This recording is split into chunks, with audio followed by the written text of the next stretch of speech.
Bienvenidos a Economía en Breve, número 160, donde comentamos lo más relevante de la marcha de la economía y un poco más. En el entorno global sigue creciendo la preocupación por el problema del coronavirus, ahora que se ha nombrado COVID-19, no solo porque sigue creciendo el número de decesos y aún no se ha contenido la epidemia, sino porque la interrupción que está teniendo sobre las actividades cotidianas tendrá un impacto negativo de magnitud todavía incierta, pero importante, sobre la economía de varios países, como Corea del Sur, donde se están empezando a multiplicar los casos de contagio. Por lo pronto, en China, su Banco Central recortó en 10 puntos base su tasa de interés de referencia a un nivel de 3.15% para tratar de evitar un impacto más severo, ahora que los pronósticos de crecimiento para este país se han recortado de forma significativa, acercándose ya al 5%. Los mercados accionarios registraron pérdidas durante la semana, como lo refleja nuestra gráfica del promedio de 10 mercados accionarios aquí señalados,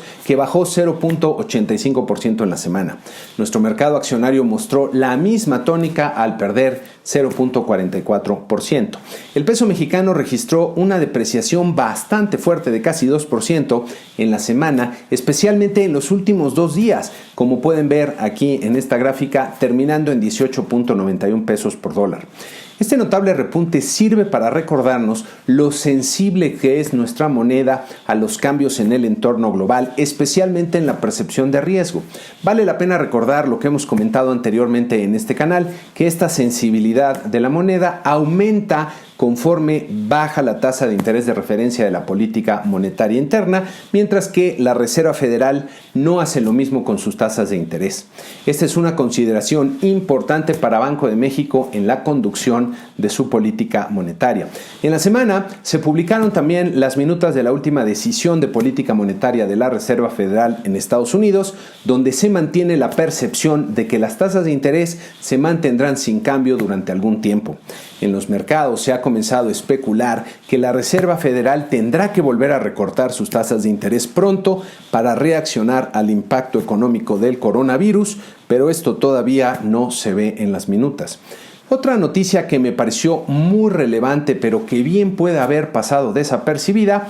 fue el señalamiento que hizo el Fondo Monetario Internacional sobre la deuda de Argentina, señalando que no puede pagarse bajo las condiciones actuales y se requiere que los tenedores de bonos acepten una reducción en su valor.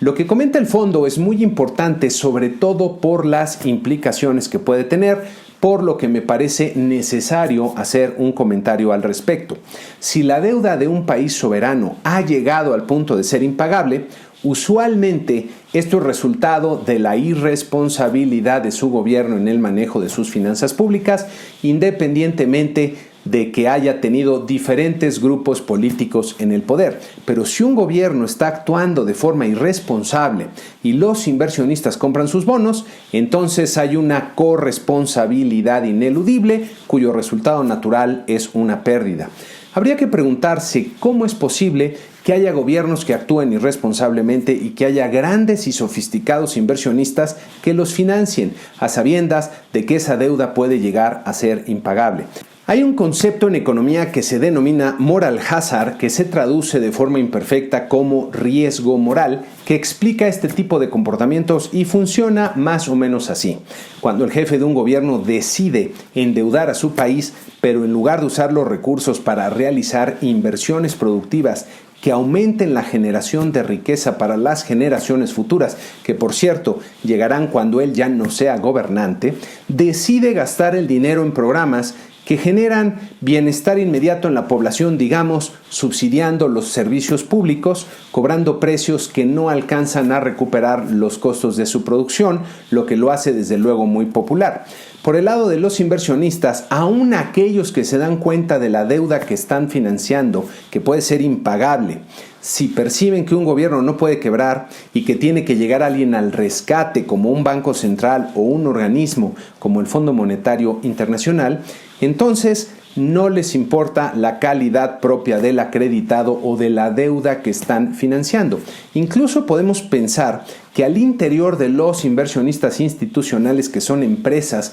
que manejan grandes cantidades y fondos para inversión, puede haber problemas de moral hazard. Por ejemplo, si la persona que toma la decisión se da cuenta que la inversión terminará convirtiéndose en una pérdida en el futuro, pero en el corto plazo le dará mucho dinero y prestigio y podría cambiarse de empresa en poco tiempo, entonces no es difícil pensar que se incline por realizar dicha inversión embolsándose la ganancia y dejando la pérdida para alguien en el futuro. En ambos casos vemos a personas tomando decisiones que los benefician a ellos en lo particular en perjuicio de sus instituciones o gobiernos y países. Es por ello que tiene que haber, tanto en los gobiernos como en las empresas, mecanismos de control y contrapesos que mitiguen estos problemas. Parte del problema del moral hazard se genera cuando hay rescatadores que permiten el comportamiento irresponsable, como por ejemplo pueden ser los bancos centrales no independientes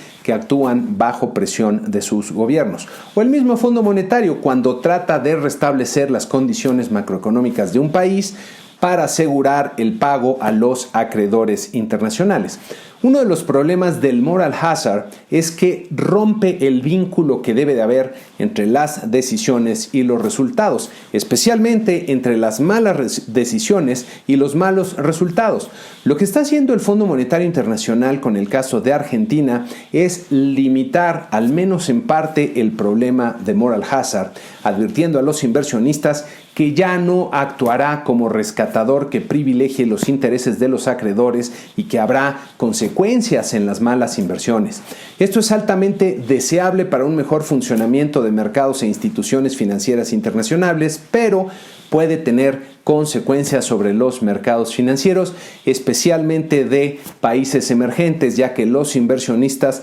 tendrán que poner mucho más atención a la calidad de sus acreditados, a su situación económica y fiscal. En México, por cierto, hay un problema muy claro de moral hazard con la deuda de Pemex, ya que como los inversionistas saben que el gobierno federal le dará todo el apoyo que sea necesario, entonces no importa si Pemex tiene una estrategia buena o mala, si se están tomando buenas o malas decisiones o se están despilfarrando los recursos. Me parece que el mensaje que nos está dando el Fondo Monetario Internacional es que los participantes de los mercados financieros tienen que poner más atención a los fundamentales, a la calidad crediticia intrínseca de los emisores, ya que habrá consecuencias negativas para las malas decisiones. Si esta decisión comienza a tener reacciones entre los grandes inversionistas institucionales del mundo, entonces podríamos ver reacomodos importantes en los flujos de dinero e inversión en los mercados, especialmente en los mercados emergentes. En esta siguiente gráfica podemos ver el comportamiento en poco más de un año de las tasas de interés de los bonos de 10 años en México y Estados Unidos, observándose una clara correlación, es decir, que se mueven de forma bastante parecida y que reaccionan de alguna forma nuestros bonos a lo que está pasando en el entorno global. Los niveles que han alcanzado las tasas de los bonos M mexicanos son inusualmente bajos, lo que responde a la elevada liquidez que están inyectando los bancos centrales de los países desarrollados, que puede ser, por cierto, una forma de moral hazard. Ojo con ello.